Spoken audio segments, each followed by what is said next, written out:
man and scared scores of shoppers like Jada Smith. Scared, like really scared, trying to get covered, because you don't know where books come from. You don't know, you don't know where books come from. Saving our own lives. Police say it started as a fight. Facility in need of deep cleaning. This is my cooler for 39-degree. Owner Eric Kim showed us around his restaurant, including his kitchen, and says he thinks the inspector went extra hard on him because they were training someone. My violation is, I don't think it's not big problem for the temperature control or quality food control. That is not, just only employee. I'm finna eat. The food good. I love it. There was 3 cars, because this was a one-way on Jennifer, coming the way that the high-speed car was coming. And I guess he was trying to avoid for hitting them and hitting me. And he hit the second telegram pole. Hydroplane flipped over, hit the 3rd pole, and it burst in flame, and one young man jumped out on fire. Neighbors in this Ellenwood neighborhood are heartbroken after learning that one of the bullets struck and seriously injured a 7-year-old girl late Friday night. I was walking to the bathroom, I heard boom, boom, boom, boom, boom, boom, boom, boom, boom. And I stopped, and I was like, okay, that's kind of close. Dana Bradley says the shooting started around 11 p.m. Okay. It's a baby. It's a baby. Helps others in life. I speak to you women, please get out of any kind of domestic violence. It's not good. Your life can be taken like my daughter was taken. He was quickly taken from the scene to Grady. We spoke to one of the neighbors who was trying to help firefighters make that initial rescue. Go in, fire came out, so I ain't got the equipment to go in. So I did the best I could. Bullets fly when a man walks into an apartment complex and opens fire not once but twice in 24 hours. Officers involved were injured. So surveillance video showing 3 gunmen robbing a man. It happened right outside of the luxury high-rise in Buckhead. That's what Channel 2's Tom Regan has been talking to people who live in jewelry.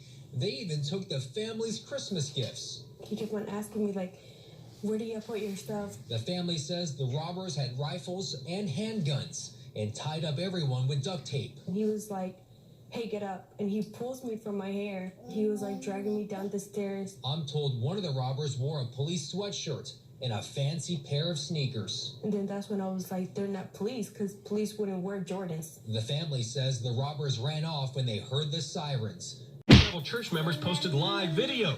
Slaughter says it was all over a big dispute between church members and deacons over the firing of their longtime pastor and over donations. Slaughter says when she heard people cursing in church, that's when she knew things were bad. And that's what got me, and I was like, Lord have mercy. You know what I'm saying? I was like, Lord have mercy.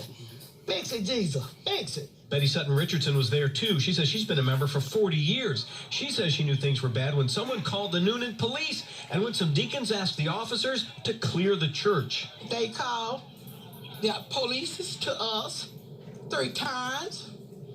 When the police came, they said, y'all got to leave. I said, we don't have to leave our church. He said, yes, ma'am, y'all have to leave. This church member didn't want to show his face, but said he's glad the video went viral. I think it was a great thing because I think situations like that need to be brought to the light. Anything from what I had already provided for them. In 1973, a fire at the Record Center damaged or destroyed. It had to have. And with a limited personal archive to pull from to get the proof the Burks need, I just wanted him to receive something for what he served our country for. It tells us they have some unanswered questions about his murder. He's not no bad person. He not no gun shooter. He don't carry no guns. He don't deal with guns. He just, I don't know what could have possibly carried this on. Arrived at the apartment and shot Pharaoh and then left in a newer model Chevy Impala with 2 other men. Hill can't get this message off his mind. I thought he was playing. But it was no joke, and neither is the violence that is maiming and killing so many people, he says. He says the shooters need to be off the street. Now. You need to be off the street now. And whoever it was to do him like that, y'all know who he is. Y'all know who he is. This thing is to make sure you come home safe. Whatever else happens after that with me, your mama, and all them, that's that. But as long as you come home safe, that's it. Sean Harvey returned to this Stockbridge residence on Monday and posted messages at the crime scene in hopes of convincing his son to turn himself in to police. And I'm not going to stop till I find my son. Atkinson lived at the home on Tina Hay Court with his dad and other family members. According to Henry County Police, Atkinson opened fire on a car outside the residence the night of November 15th, killing the driver. A toddler was in the car at the time of the shooting. Neighbors tell Fox 5 the suspect's ex-girlfriend arrived at the home to pick up their 2-year-old son from Atkinson. They say he became enraged when he learned that she was with another man.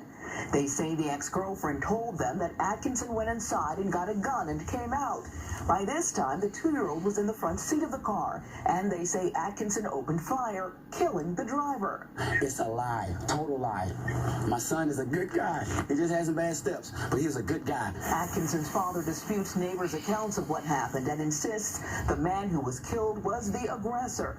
Harvey is praying he'll reach his son and convince him to come home. This is what I want to say to you, son. You're safe. I know that you did something. We was all scared. We ran. We didn't think about it. But we're justified. You hear me? And I got you. I don't care about nobody else, but I got you. And I'm going to bust my butt to make sure you come home safe. I'm just shocked. I had no idea. Several residents along Tanglewood Road, just outside of Snellville, say they had no idea the man living in this house was operating what authorities call an illegal dentist operation right out of a room next to his garage. Yeah, I was looking for a deal or a discount in dental because it's so expensive. I'm glad I never knew anything about him. I might have went.